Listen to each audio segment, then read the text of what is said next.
Sometimes I forget I used to work in a full-on restaurant. So here's one of these stories. I'll watch these restaurant skits on TikTok and I'm like, oh my gosh, I can't believe. No, it's real. Let's talk about it. So I want to say end of middle school into all of high school, I was Trisha from Austin and Ally in real life. But with skinny jeans on and a squeaky ass voice. That was fucking me in my town, okay? You name a place, oh babe, I worked there for 4 days flat, then they didn't want me anymore. Or I worked there for 2 days, they made me upset. Time to leave. But it was always a different type of industry, right? Like retail, grocery store, snack bar at a pool. I was like, okay. The trifecta or the quadruple, whatever the fuck. Time for a restaurant. I have so many different stories from this restaurant, but here's just one that shows how gullible and how unserious I was at the time. I'm not serious now, but Lord, like high school me, everything was a fucking joke. And this proves it. So by saying I was working at a restaurant, I was not final boss server. I was final boss host. I was the bitch in the front like, hey, come on. Granted, this restaurant and most restaurants I feel like only hire girls for hosts. But I guess the squeaky voice and the skinny jeans, they were like, all right, you're basically one. Come on, join the squad. I remember I ended up getting this job because literally everyone at my high school I was friends with started working at this job. It was a newer restaurant very, very close to my house, okay? And everybody was a host there. A lot of my friends, and I was like, wait, I've never worked with any of my high school friends before. Like, let's try this one out. Oh, I tried it. Now, with this job, this was when I was in senior year of high school, okay? This is when I started this job, which my high school did things a little different or the same as other high school. At least my high school did. They had this little curriculum where if you took a college class through high school, because you could do that apparently, you could have a half day, or you also could just have a half day. It was based on credits. I don't fucking know. I felt like I was on campus, but I was in my high school and I had a Nissan Versa. It was very confusing. But long story short, I had half days 2 or 3 days out of the week. So that meant I would leave school at 12. Very dangerous. Baby, I'm in high school at this point. So how old am I? I guess 17, 16, 17, 18.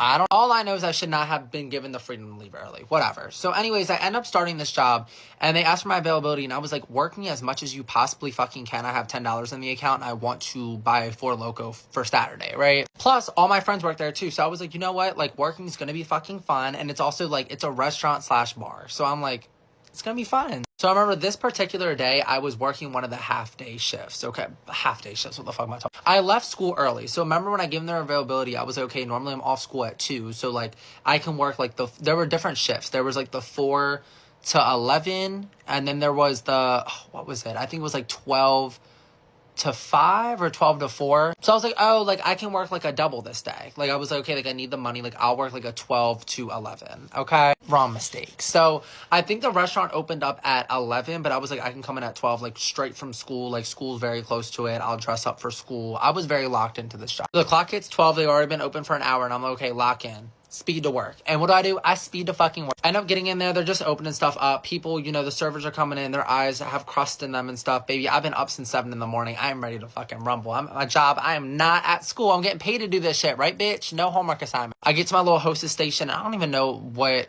It was like I was fighting a war, right? Like I get my little whiteboard and it's like, okay, like circle the sections. I could low-key forget how I even fucking did it. But I remember like obviously during lunch, it was not that fucking busy. It was like a Tuesday lunch. And like, once again, this restaurant wasn't very popular. It was a newer restaurant. So it was just not busy at all. So I'm like, okay, like time to sweep the ceiling and start painting my toenails, even though I don't paint my toenails. Just doing anything but what I'm supposed to really be doing, right? Just like start dusting, make myself look busy. I don't want to get in trouble. And once again, during lunch, it would be like probably like 2 people every like 40 minutes coming in. So like a lot of free time. I love the lunch special. Remember, I'm mid like touching like random cubicles and cabinets and dusting the ground and dusting my ankles because I've been standing for a while.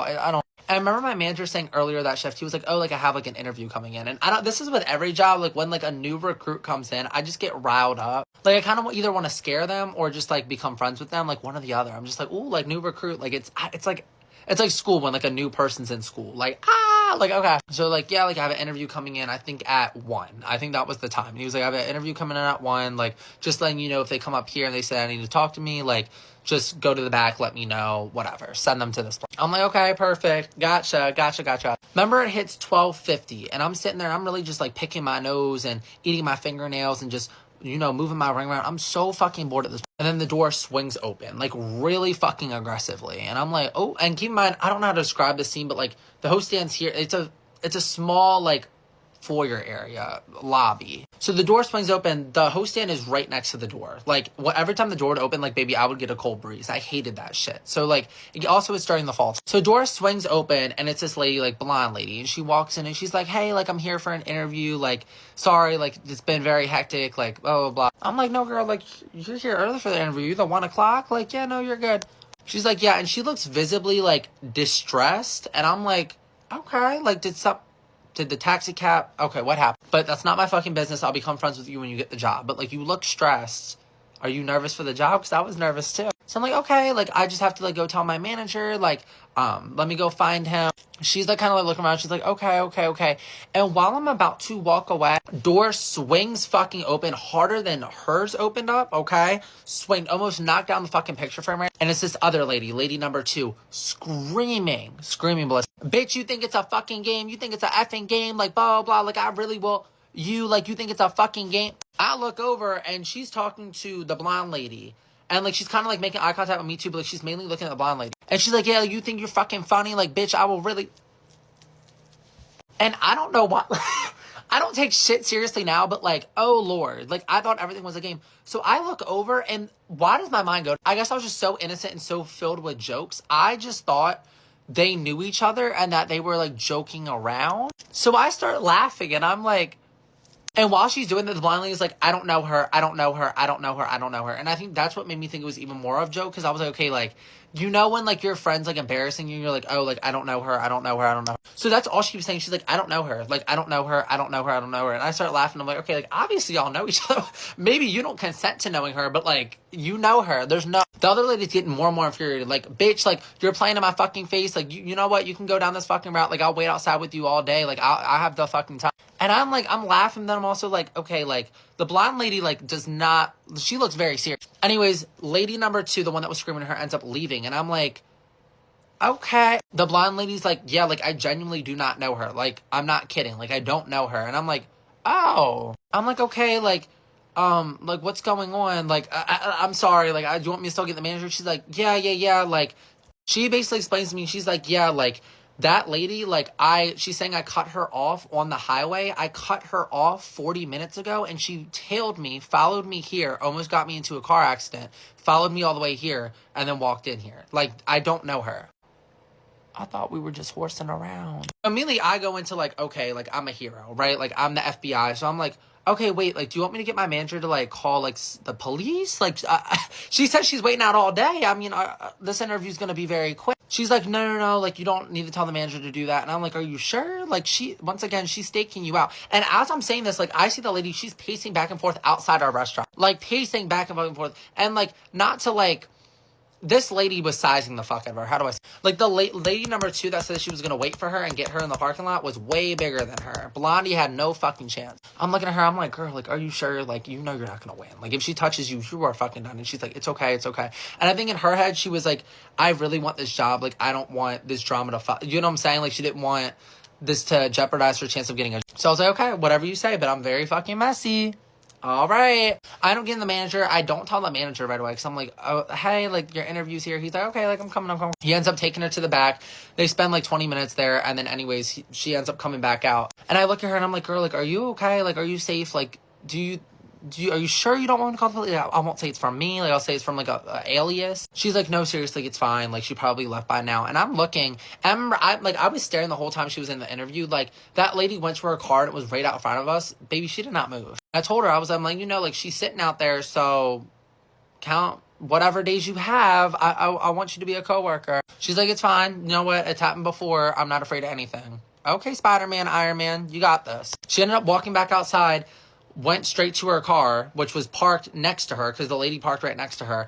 And I don't even know if they, like, had any discourse. Like, I don't remember, like, any squealing or anything. I just remember, like, the blonde lady, I watched her pull out, and the other car pulled out behind her, and then followed her again. So I don't know what that lady's doing to this day. She never came back in for the job. I don't even know if she got the job. I'm assuming she didn't, or something bad happened. I don't know. But that just really proved that, like, back in the day, I thought they were kidding. Like, I thought it was, like, because I'm used to working retail where, like, someone's embarrassing someone. They're like, oh, I'm not with them. I don't know. So I just started laughing, but that was a true crime situation. So, girl, blonde girl, if you're seeing this, are you okay? What happened? Tell your story in the comments. But that also made me realize that road rage is a really fucking real thing. I stopped honking after that on the road. Second of all, I realized that I couldn't take a job seriously. But let me know if you want more job story times, because that's just the beginning of it. That's just the beginning. My wife is upset about my weight loss. She wants me back to my old self. I got married to my wife 6 years ago when she got pregnant. Ideally, we would have dated for longer than 9 months, but it is what it is. And we had our son soon after. By the way, this comes from Transformer Dad, and if you want to submit your own stories, go to the r/OKStorytime subreddit. So, within the few years of our marriage, life was good. I got to learn a lot about my wife, and we got along really well, more than when we were dating. Then my dad passed of a heart attack when I was 35. Wow. My dad had just turned 59. This was a reality check, and I remember I cared so much because I had my son. And if I wanted my son to have me around when I was 35, I was at least going to have to live to 71 without keeling over from a similar health issue. I went and did a physical and blood work, found that I had high cholesterol and high blood pressure. I told the doctor my workout plan and diet and set on my way. Following some of the workout and diet Reddits was helpful. Within a year, I was down to my normal weight. And within 2 years, I had a six-pack, something I never had when I was younger. From that point, my doctor told me my health had exponentially improved, but I was thirsty for more. I wanted to look even more aesthetically pleasing, so I got a picture of the 300 cover photo and set about building my body for that Halloween. In that time, I think my wife and I must have grown apart. My wife used to always be fit when we dated, but after having our son, she must have been too busy to exercise. I invited her with me to work out. I saved up money and built a separate 2-car garage behind the house to build a home gym, but she would say she was tired or happy the way she was. I would go for jogs with my son in the stroller, and whenever she joined us, she would insist we walk. I asked her to try jogging, and she would snap back, asking if I didn't find her attractive. Of course, I love my wife. I love her as the mother of my child. I love her as the daughter-in-law she is when helping my mother. And most of all, I love her as my wife, and how she is forever my companion. This became even more apparent with time. While I would be cooking chicken and broccoli for the week, she would say that I should start eating lasagna and fried chicken that I used to eat before. I told her that I didn't want to go back to being overweight and obese. My BMI used to be 32, and the doctor said that was classified as obese. Now my BMI was 25, borderline overweight, but I am at 10% body fat, so I was careful with my food, and she got upset. She asked if I thought she was fat, and I calmly told my wife to go ask the doctor because I thought she looked good, but I was biased. After her appointment the next week, she came back home crying. She said her doctor said she was overweight and should consider a diet plan and working out. I thought I would see changes in my wife's behavior, but nothing happened. Now summer has come around and my son is a bubbling ball of excitement and always wants to go to the pool. I take him to the community pool to play with other kids that live in our neighborhood, and my wife joins us sometimes. Last weekend, the neighborhood had a pool party and everyone and their kids were there. My wife came and my son and I were having fun playing in the water and socializing with the people who came there. When we got home, after my son took a nap, my wife walked me into our bedroom and started questioning me. She asked me if I was sleeping with X woman who was there, Y woman who was talking to me, or Z woman whose kid I was helping dry off and talking to. I said I didn't know what she was talking about, and then she pulled out her phone to show me pictures she had taken from her seat. They were pictures of me smiling and talking to these women. I sat my wife down and told her I would never cheat. I have a son that she provided me and a wife that I loved and cared so much about. She wouldn't accept that answer though. She said that I must be attracted to those women because they can look good wearing bikinis while she's heavier than them. Her words, not mine. Then she changed the focus to me. She said I was getting all this attention because I was now fit compared to before, and it would cause me to waver in my fidelity now that other women were attracted to me. My wife told me that she wants me back to my old self, when she didn't have to worry about other women and would be comfortable together. She said she feels this undue pressure to become fit herself and feels like it's too stressful to maintain that lifestyle. Can someone please tell me what to do? I'm not going to lie to my wife, but if I'm being honest, I think she would be much more attractive if she tried to get back into shape,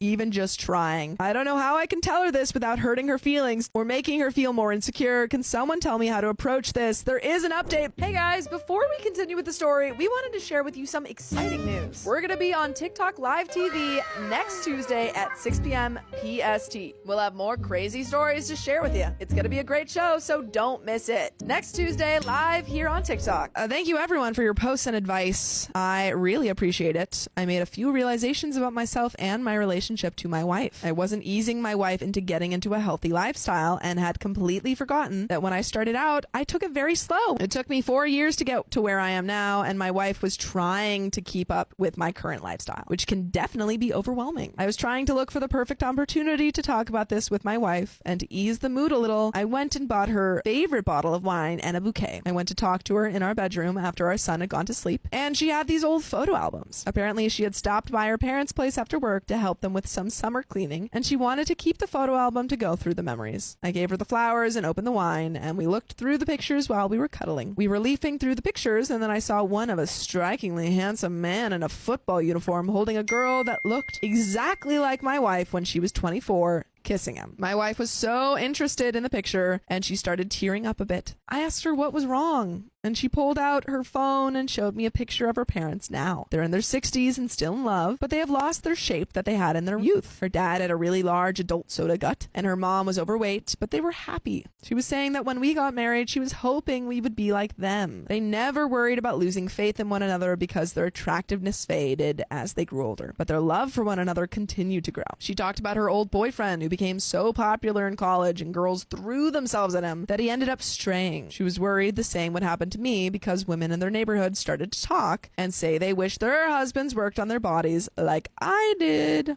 She was starting to feel really insecure. Then I took that opportunity. I gave her a kiss and then told her that she loved me when I was fat and women like them never notice me. She still loves me, but those women just lust. Sure, my eyes might dart. It is physically natural, but I loved her so much, valued our relationship so much, and only needed her in my bed. I couldn't even imagine laying with another woman besides her. She started crying tears of joy, and I didn't stop there. I pushed onwards. I grabbed the picture of her parents from college, the picture she had of her parents now, and a picture of when we started dating on my phone. I told her what her parents did. Lose track of their health, but still grow old and love each other is one way to live life. They got the chance to see their grandkids, but I know the health problems her parents have. Then I brought up my dad and how he wasn't able to spend much time with his grandson, and how I want to have the opportunity to see my future grandkids and maybe even great grandkids. I said I wanted her to be by my side. I took a picture of us now and had the picture of her parents and said, why can't this be us when we're in our 40s, 50s, 60s till we pass? I told her I loved her, but because I loved her so much, I wanted her to become healthy. She doesn't need to get her pre-baby weight or anything drastic. I told her my story of how I just wanted to get fit, but then that developed into a desire to look good too. She admitted that she also wanted to get back her health, and at the same time, she was hoping to stick to her New Year's resolution to lose 20 pounds. We talked, set up a plan, so she's cutting the snacks down to 2 cookies a day and logging everything she eats and portion control. That was when she brought up her monthly appointment with her psychiatrist. Apparently, she's been going to talk about how she could get over her overeating habits. I felt so bad. I had neglected my wife when I was trying to become healthy. Yeah, when I could have included her in my journey, and it would have been so much easier to do together. We set up an exercise schedule every day, and she was joking about how we should have spicy sleep every day to make sure we get our cardio in. I took the in, and we had spicy sleep the rest of the night. Ooh! I haven't been as intimate with my wife like I was last night since our honeymoon. I hope to keep the momentum going tonight since we both took vacation for the long weekend. I took the advice of being more intimate with my wife, even outside the bedroom, and was kissing her and playing around with her while we were making breakfast today, when I heard a voice shout from upstairs, "Daddy, you said we're not supposed to touch girls like that." Ended up having a when a man and a woman are married and love each other so much, it's okay to do that because that's what leads to a baby conversation today. I could still see the shock in his eyes, but it had to happen so I can feel more comfortable kissing my wife and squeezing her butt in front of my son. I am so glad my wife does not have depression and that we were able to work together to put a plan to get back her health. She was showing me pictures of power couples, saying in a year or 2 she wants to take a picture like that together. So I'm so glad she has that goal in mind. I also feel ashamed. When I was starting, it was to become healthy, but I like the physical changes I saw in my body. And for my model, I picked Leonidas from 300. What? But my wife, who was restarted on her fitness journey, printed out this picture of a husband and wife who are both fit. It just goes to show who loves who more, and I definitely need to work on that. Anyways, thank you so much for the support, Reddit. I really appreciate the help and look forward to helping my wife with her journey so that together we can live a long and wonderful life, seeing our son grow older and his future future kids. And that's, that's a really great kind of reason to go on the health journey. Have you guys seen the woman who is calling churches and telling them that she has a starving baby who is in need of formula, and seeing which churches will help her out? So far, I think 28 have said no. And they're just like straight up, no, we can't help. And some of them have said that it's because she's not a member of the church. And mind you, she has a fake baby crying in the background, and she is saying, my baby has not eaten since last night. My baby is starving. I have called all of these places. Nobody will help me. Will you help me? And 28 have said no. And I know I've shared this before, but for my work, I sometimes have to go to this place that shares a building with Planned Parenthood. And there are always protesters out there. They scream at me as I am walking in because they think I am there for that. They try to give me gift bags. They tell me that they will pay for my first sonogram because they want me to keep my baby. And as I'm watching this series unfold, it just is blowing my mind how many churches that I'm sure are pro-life are unwilling to literally feed a baby formula. And she is not even asking for money. She is asking, can I just come? Can you guys get the formula? Can I come and pick it up? And they are saying no. And that is actually insane to me, because I feel like if someone just called my personal phone number and they told me that their baby was starving, I'd be like, yes, I will DoorDash it to you. I mean, the fact that a lot of these places, wouldn't you think that the person themselves might be willing to offer up some money? I mean, isn't this exactly what Christians would hope for, that people are coming to you in need and you can help them and show them the love of Jesus? So I believe 9 churches have agreed to help so far. So it is not every church. There definitely are some good people out there who are willing to help, but it is crazy to just see how many churches are willing to have a woman on the phone and tell her, sorry, your baby's gonna go hungry. That is so crazy, and it feels a little conditional that they are not willing to help unless you are a member of their church. So go ahead and give her a follow. It is probably the craziest social experiment that I've ever seen. Nothing cracks me up more than seeing those videos of women getting approached by men, and then in the comment sections, it's nothing but men being like, but he was nice to her. He was being respectful. All he was doing was he was just saying hi and asking for her number. I'm going to say the part that women don't want to tell men. Men are fucking pests. There is no amount of niceness. There is no amount of being cordial. There is no amount of kindness that a man can present to a woman that would overshadow the fact that men are pests. They are pests. They were literally designed to be pests.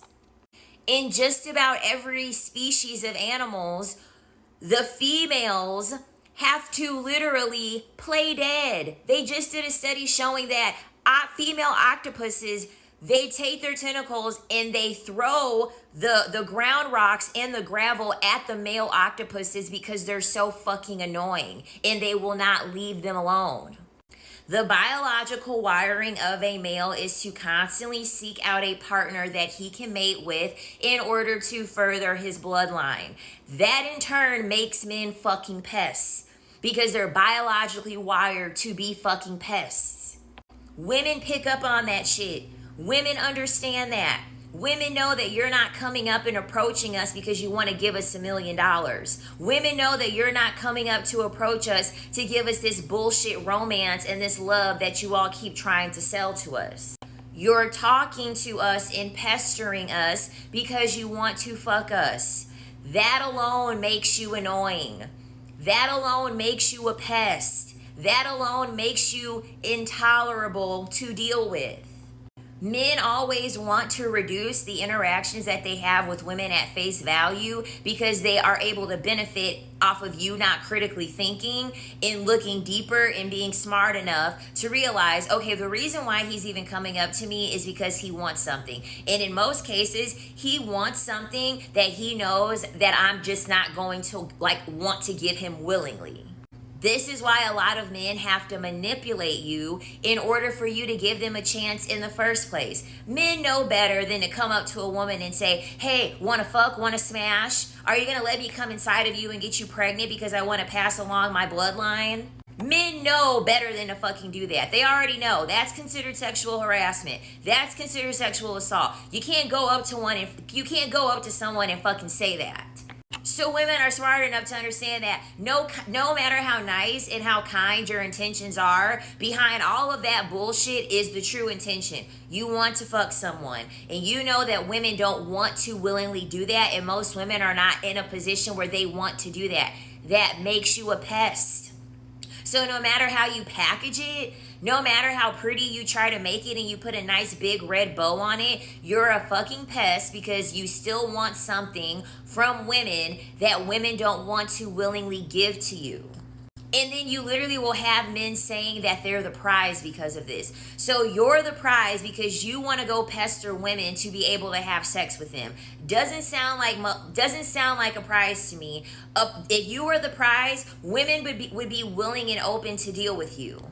This is why across most species, the male has to perform. The male has to peacock in order to have a chance to mate with the female of that species.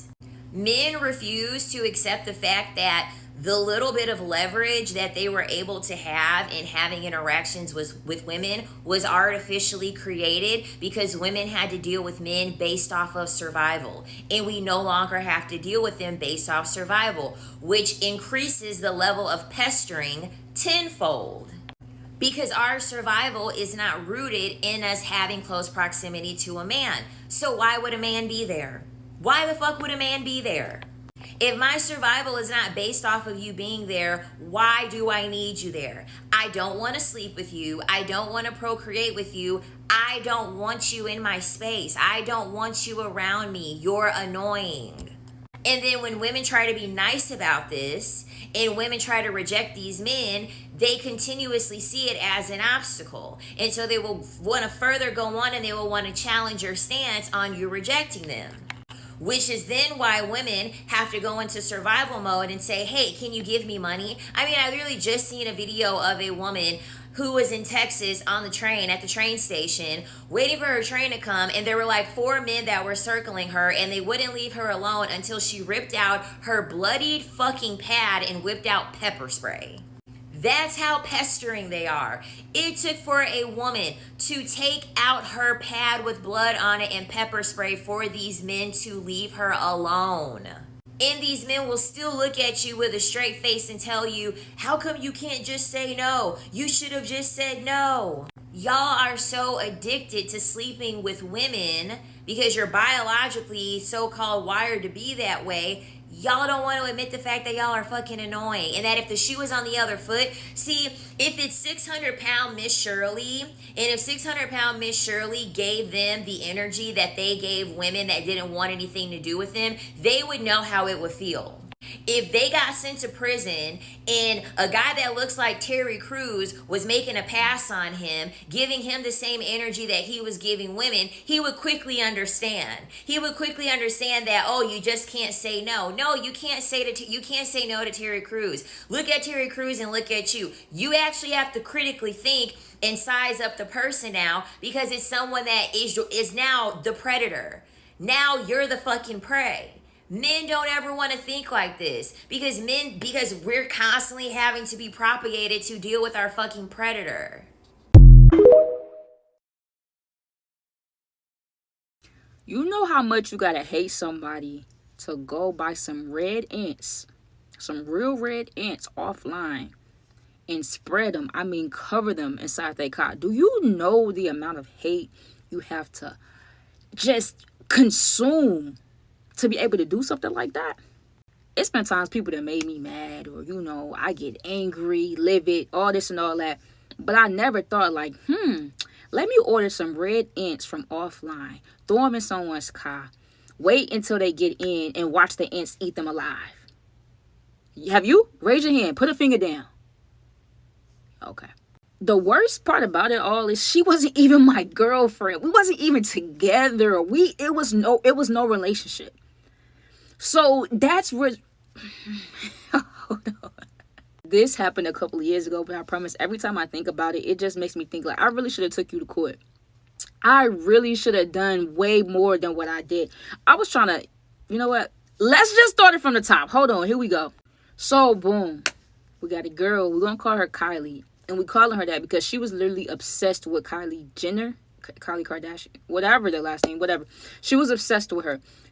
She would even use that as a fake name anytime like we went out somewhere. She'll tell people, oh, my name is Kylie, like whatever. It wasn't her name, but we're gonna call her Kylie just for the story time. Kill.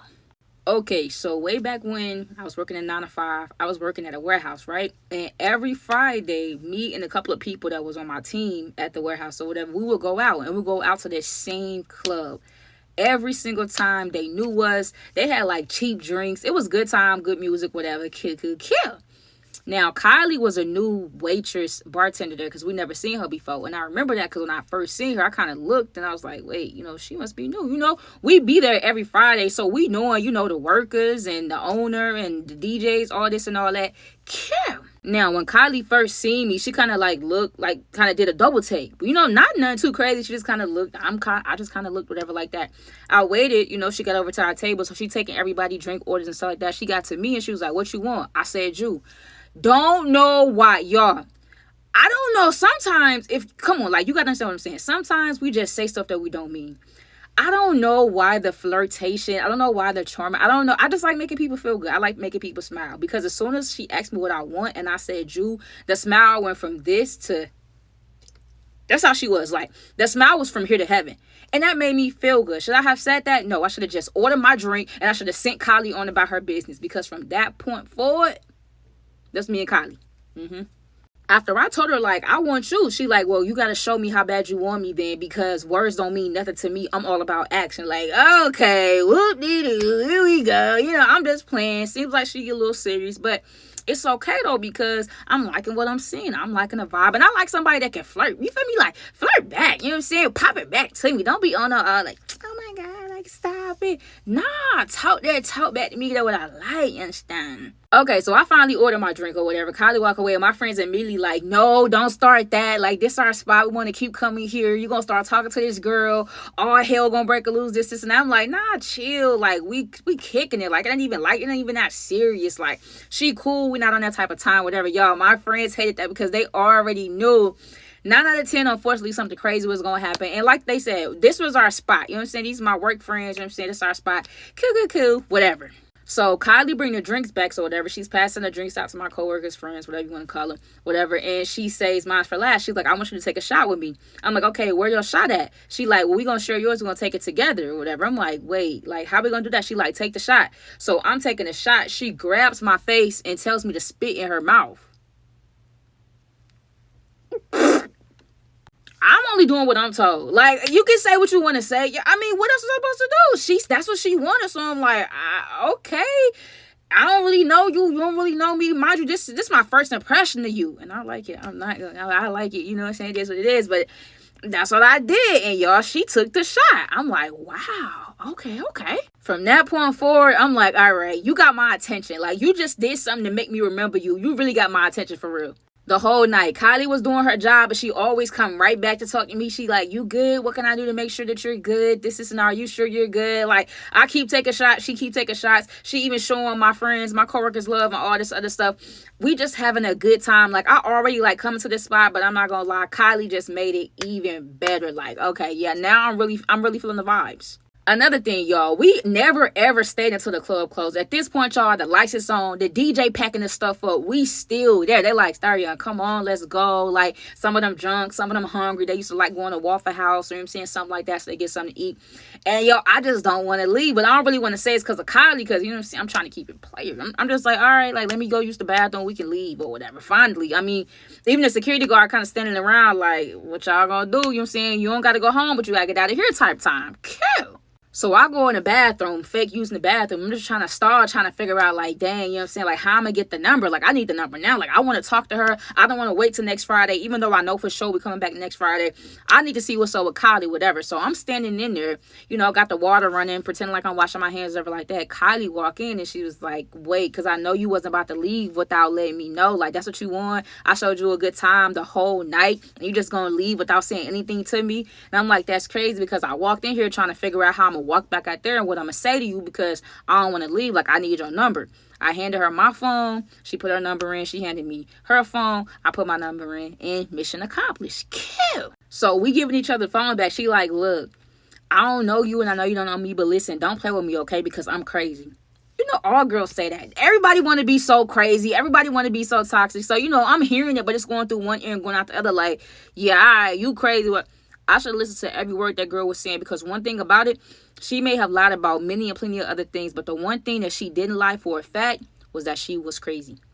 She admitted it. She told me that, and I still, why do I do better start, yeah. So me, I'm like, you don't gotta worry about that. I'm not gonna do nothing to make you crazy. Who out there being like, you know what I'm saying? I'm saucing her out. I'm macking her down. I'm macking her down in the back. Don't care.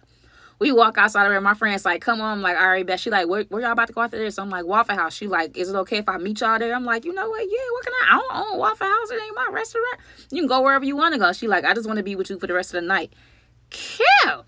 We go to Waffle House. About 15-30 minutes later, Kylie pulls up the Waffle House or whatever. My friend get out the booth, and you know, Kylie sitting beside me, yo. It's as if we already knew each other. We laughing. She like slick leaning on me, whatever. She rubbing on my arm and stuff, and I'm just like, bro, here we like, this type of stuff never fails. But it's like, it always happens, so I'm not really taking it too serious, but I should have, because I felt like Kylie was taking it way too serious. She was already claiming her territory, and I'm up here playing, you feel me? And I'm up here just thinking like, all right, it's gonna be a cute little Mac session, whatever like that, on to the next. Nah. So we all having a good time. Even she meshing well with like my coworkers and stuff. Even they talking to her or whatever. Like, it's just a really good little vibe or whatever. We finished eating. We about to leave. So she was like, I'm gonna ask you something before you go. She like, how many girls you talking to? At that time, buku girls. I'm talking about many and plenty. I'm talking about this one lead, next bus coming. I have buku girls. What I told Kylie was, you the only one. I mean, why talk to other girls when I'm talking to you? Yo, I'm study macking her. Don't know why the Mac never stopped. Because I felt like, I'm going to take accountability. I felt like if I was just, you know what I'm saying, upfront and honest with her from the beginning, when none of this happened. But it's just like, in the moment, it just felt so right. Y'all know me. If I don't do nothing else, I'm going to do what? Do it for the plot. I'm going to do it for the plot. I'm going to do it for the plot. I'm going to do it for the plot. She say, okay. She's like, because I'm not talking to nobody either. So you sure you're not talking to nobody? You don't got no girlfriend, none of that. And I told her, like, you're the only one. There's no need to. You the only one that'll be on my phone, lie. So anyway, pulling out the parking lot, y'all, Kylie called me. She like, can you talk to me till I make it home, y'all? We on the phone. We just falling asleep on the phone. We just waking up on the phone. We already planning on the next time we're going to see each other. She like, nah, I'm not waiting till Friday. I need to see you like tomorrow. So make time for me. Okay. It kind of became a thing. Like, when I was at work, that's when I would talk to like my other little girlfriends. Y'all, I even had a work boo. Now remember that, because the work boo is going to be a very important character in this story, right? So me and my work boo be at work, but it's like, as soon as I got off work, it was Kylie time. But I'm, like I said, I'm just thinking, you know what I'm saying? We just chilling. We not doing nothing exclusive, y'all. Kylie was putting all her eggs in one batch, and me, I'm out here playing with the eggs. I'm juggling chicken eggs at this point. You dig? Wait, do eggs come from a chicken, or is it the eggs that we eat? Is that wait, or a chicken, a duck, or no, I think a rooster. Y'all don't know either. I don't even know why I'm asking y'all. Anyway, me and her kicking it every day. Now it's time for that next Friday to come up. Now it's time for me and my coworkers to go out again. But this time, my work boo said that she could tag along. I didn't think nothing of it, because I'm like, okay, cool, but really, I should have been the one that not showed up. That's what I should have just called out sick. I should have just played hooky. I shouldn't have been in that club playing with that girl like that. That's one. But you know me, I'm like, what's the worst that could happen, right? I mean, come on, what's the worst that could happen? Yeah. Join the live and comment LeBron James. My mom putting me back in foster care at 14. I watched that 4-part story, so you don't have to. That's Amber. She's letting us know how her adopted mother gave her back to the foster system. Now, she gives us a little bit of context, and Amber has a biological mother. That biological mother was adopted by this grandmother. This grandmother ended up realizing that, Amber's mother wasn't going to be able to take care of her, so she ended up adopting Amber. And then after a while, she told her, I don't want you to call me grandmother anymore. I want you to call me mom. So let's call her adopted grandmother Rose. So the day that Amber was put back into the foster system, she had just came back from a week-long Christian camp that she used to go to every year. Upon her arriving home, Rose had told her, like, hey, when you come back, I need to be out all day. I need to go and do my chemotherapy. Her mother at the time had cancer, and then she said she had some errands to run afterwards. even though Amber wasn't the oldest sibling, she was the one that didn't have any developmental or intellectual disabilities. So a lot of times her mother Rose would leave her in charge of her 6 other siblings. So this was very normal. And then Rose ended up saying something really weird to Amber. She was like, don't let anybody go outside. And it was a really pretty day.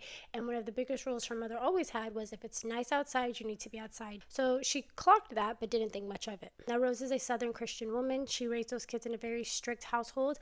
And so after the kids had finished eating lunch, they were cleaning.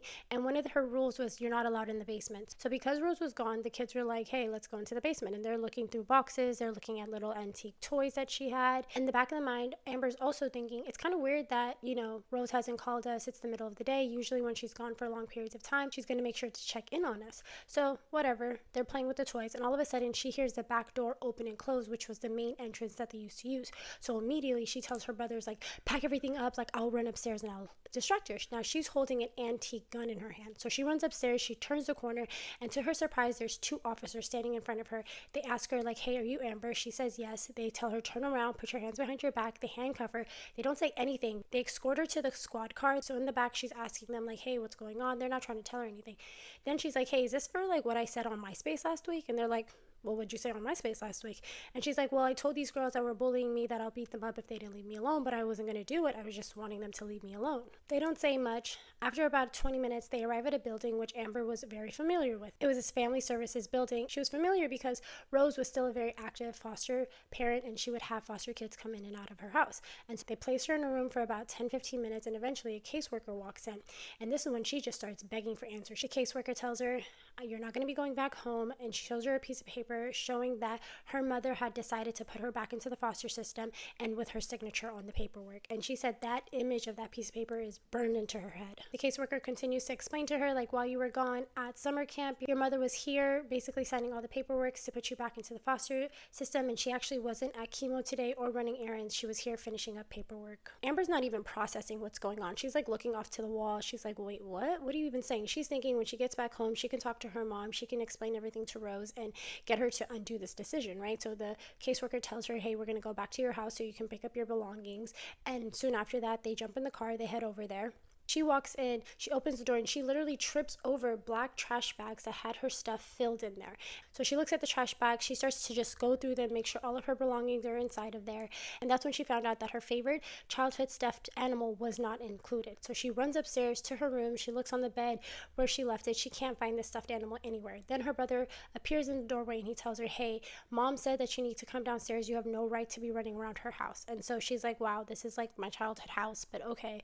So at this point, she's like, let me just go talk to Rose. She runs downstairs. Rose is sitting in the same chair that she always sits in, and she just starts telling her, like, what's going on? Like, please stop. Like, don't do this. And her mom, Rose, looks at her and she goes, Amber, just go. And that's when she realizes, like, there's nothing she can do. Amber breaks down crying. She walks away. She hits a wall really hard. And she just grabs her stuff and she leaves. And after that, that was the last time she ever saw Rose again. Her brother ends up running to the door as she's walking back to the squad car. And he tells her, hey, mom wanted me to let you know that she loves you. And in that moment, she believed him. She really thought that Rose said that. But as she grew up, she realized she probably never said that. And that was just my brother trying to comfort me. That night, she was taken to a local foster home. And then after that, she was transferred to a group home hours away from her hometown. She literally disappeared into thin air to most of her friends. Back then, kids were just starting to have cell phones. She didn't have the ability to just hit them up and be like, hey, I won't be at school next week. She just disappeared. It wasn't until much time later that she was actually able to talk to some of her friends on MySpace and explain to them what exactly happened. She also lets us know that she doesn't have any like pictures or memorabilia from that time in her life. It's as if it never existed. During that first year of being back in foster care, she ended up living with 3 different foster families. The first one ended up being so abusive, both physically and verbally. Eventually, she landed at a 3rd one where she stayed for a while, but ultimately was adopted by a family that she loved and stayed with, and she's still in contact with them to this day. Amber describes herself as a teenager, as a normal teenager, maybe a little rebellious, doesn't want to do her chores, talks back, but mostly because she grew up in such a strict household, some pushback is going to be very normal for a teenager. She did tell us that she did run away at once. The police had to look for her for hours, but it wasn't like she was committing a crime or anything. Now, it took her years to find out why Rose actually gave up custody of her. And come to find out, she realized that day that she was taken out the house, there was a police report because she was arrested. So she went to the county, she got the police report, and it was shocking and heartbreaking to find out what Rose was lying about. She told the police that she was threatening her siblings and beating them up. She's like, maybe I fought with my siblings, but I never beat them up. Rose also said that she was stealing money from her. Amber was honest. She said, I stole money from my sister, but I never stole money from Rose. I never used her credit cards. I didn't even know anything about credit cards. And then Rose claimed that Amber had called Verizon and put herself on her plan so that she can talk to boys, and also was sneaking boys into the house. Again, Amber was like, I was too young. I didn't even know that was possible. She didn't find out any of these reasons until she was almost 26 years old. All that time, Amber thought it was her fault. What Rose did was justified, that maybe because Rose had cancer, she just wanted to make sure that Amber landed in a good home. But if those were the cases, she wouldn't have gone about it the way she did. She wouldn't have had Amber arrested and just like put back into the system, right? Ultimately, Amber believes that everything happened for a reason and that she wouldn't have gotten that amazing family when she was 16 years old had the previous events not taken place. She said she is the person she is today because of those things. She's a mother of 2 now. She's a huge advocate for foster kids. She does most of her work with older foster kids that are aging out and trying to help them find transitional homes. She said she had a job doing that. She recently lost it. If you guys have any resources to help her get back into, nonprofit work or working with foster kids, please make sure you send it over to her and make sure you go show her love. I think this is a very sad story. I'm glad that you were able to make this your stepping stone and make it your life's purpose to be the person that you might have wanted back then when you were 14, 16 years old. Thank you so much for sharing your story. No child should feel like it's their fault that they got ripped away from their family. I'm glad that you are the person you are today, and I'm sending you so much love. You guys tagged me in this a bunch. I wanted to make sure I got it out to you guys. I appreciate you guys as always. Bye. I mentioned in a previous video that my sister-in-law had said that we needed to get her parents this giant group gift because of this. They gave them a huge down payment for their house, and she had just assumed that we also got a down payment for our house, and we didn't get a down payment. And then somebody in the comments said, why would they give her a down payment and they wouldn't help you guys? Because I mentioned that we didn't have high earning degrees, and it's because of favorites. People have favorites. One of my favorite questions to ask parents of multiples, I only have one child, he is my favorite, obviously, but sometimes people just don't even like their kids. Like my mom clearly didn't like me, but she had other kids that she liked. And so I knew this, like she clearly had a favorite of the 3 that she had. And it always frustrated me because I didn't think that favorite deserved it. Anyhow. And so one of the things I like to ask people, I'll ask friends, I'll ask strangers, and sometimes I offend people and sometimes people like enjoy talking about it. If they're talking to me and they reveal that they have multiple kids, I will say, do you have a favorite? And inevitably, almost always, they say yes. They say yes immediately, and then they joyfully start talking about their favorite. They'll tell me their name and who they are and where they are in line and why, and they just light up and talk about their favorite. And on occasion, very rarely, people are like, how dare you ask me that? They don't say no. They're just offended that they're asked. So it's because people have favorites. So, and favorites get more most often. So here's the story. So my father was a realtor, and my sister, when my sisters bought their first homes, he was the real estate agent. And my mother had revealed to me that he gave them both his commission. So they got they got a house, and then he gave them a huge amount of money. He gave them his entire commission that he made from, the sale, helping them buy their homes or whatever. And so then when I went to buy a home, I lived in another state, so he couldn't help me in that same way. And so my mother's the one that told me about the commission stuff. Okay. I had not heard about this. And so I'm like, of course they got tons of money from you. I never get anything from you. She's like, well, one of the things that you can do is you can have your dad call the realtor, call the office that you're going to use, and he can refer a realtor. And then he'll get $1,000 referral fee, and then you can have it. And like an idiot, I fell for it. It's so frustrating. And everybody at the table at the closing was embarrassed for me because they're like, we've never seen a parent keep it. Like this happens, and we've never seen, like we just assumed. And so the situation was, I was getting a divorce, and so he had called the realtor that listed the house and stuff. And I was really hard up. I was getting a divorce. I was really hard up for money. Most people that go through divorces or experience some financial difficulty. I certainly did. And so, yeah. And so I fell for it. So I had my dad call the office and he referred a realtor. He made a 3-minute phone call. And at the closing, they were distributing all the money and stuff. My parents weren't there, but there was a check there. And it was for my father. And the realtor was like, yeah, we checked. We just assumed that he would want it made out to you. And he did not. And so they had tricked me. It was, and so then when I talked to my mom about it, I was like, you told me to do this. I said I never would have done this if I would have known, he was just going to keep it. I was like, especially since you gave my 2 siblings like thousands of dollars. I'm like, why would you do this to me? Like, he had to make a phone call. Like, he actually did a little bit of work for them. Like, he made a phone call. And she's like, I don't know what you're talking about. I never told you that. So she just like gaslighted me. She's like, I never told you that. Like I made up the whole thing. Oh my gosh. So people have favorites. Clearly I wasn't the favorite. I know that. I was what's called the all bad child. And then there was an all good child. And then there was like the scapegoat child. So she wasn't treated as horribly as I was, but she kind of had to stay in line and she had to be mean to me. It was like a mean girl's house. So like if she wanted to stay like in a place where my mom was like even a little bit nice to her, she had to fall in and be in the bully group with them. Anyhow, so long answer to the question of why would somebody do that. So because favorites, and because he was the oldest son, and I'm sure they loved the hell out of him, but they really were mad that he married me. So they weren't going to give us, the same gifts that they gave the daughter that married the lawyer. Anyway, so yeah, people have favorites, and the favorites are treated differently, and the non-favorites are treated poorly in a lot of cases. Not all the cases. Maybe some people do a good job, but my mom was awful. Christmases were hell. Any kind of holiday. I mean, she made gifts like the most anxiety-driven experience for me. It was awful.